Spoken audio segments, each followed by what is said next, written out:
Velkommen til Dansk i Texas. Mit navn er Jakob Holm, og jeg er lektor i dansk og skandinavisk litteratur og kultur her ved The University of Texas i Austin.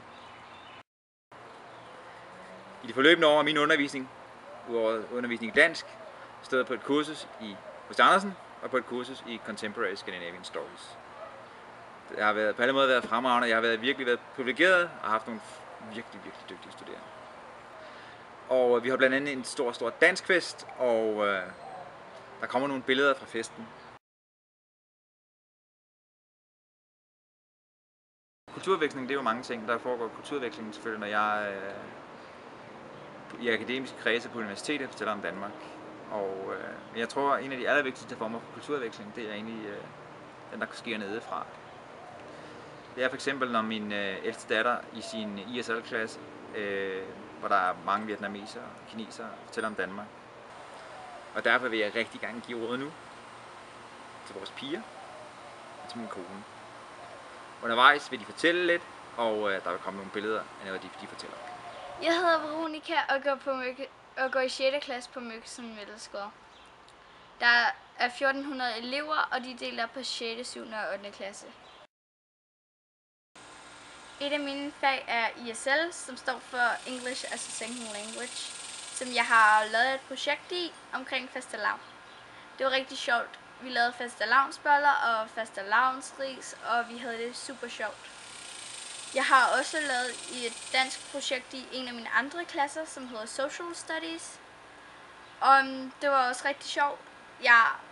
Det var sjovt at se, om min gruppe overhovedet vidste noget om Danmark. De vidste ikke så meget om Danmark, men det kom de til, nu når vi er blevet færdige med projektet. I marts måned blev jeg valgt som Student of the Month. Det var jeg rigtig stolt af. Her til sidst i år har jeg fået en award for Second Honor Roll. Og jeg har også fået en award for Most Outstanding ESL Student Leader. Hej, mit navn er Karolina. Og mit navn er Amalie. Vi går på Hill Elementary i 3rd grade. Der er 700 børn på Hill fra pre-K til 5th grade. Det er sjovt at lære et andet sprog, og det er sjovt at lære, ligesom, hvordan man går i skole herovre, og hvordan man gør alting, og det er helt andet fra Danmark. Vi har også lært vores venner mange danske ting, ligesom sprog og hvordan skolerne er i Danmark, og hvor Danmark ligger og sådan nogle ting. En eller anden dag havde vi sådan et projekt, hvor at man skulle tage en pose med hjem, og så kunne man proppe ting ned i den. Så en dag tog jeg en pose med hjem, og der proppede jeg så danske ting, for eksempel det danske flag, det danske kort og alt sådan noget. Og så tog jeg det bare med, og så viste jeg det. Og så kom min inspektør, og han syntes, det var så flot. Så jeg fik 100 i mit projekt, og jeg fik en award. Vi har også et bookprojekt i min klasse, og jeg lavede Mio med Mio. Så jeg tegnede sådan nogle billeder om, hvordan personerne så ud. Og så skrev jeg også noget om, hvordan bogen var. Og jeg fik 100 i den, og jeg gjorde det rigtig godt. Og så fik jeg også en award, fordi jeg var så god i matematik. Min lærer vil gerne vise, hvordan det er at komme til et andet land og slet ikke forstå noget af det. Så derfor så tog jeg en film med, Olaf Frøsnapper, og så vi den så på dansk nede i klassen. Og mine venner synes, det var rigtig sjovt og spændende at se den. Jeg har været nede i 1.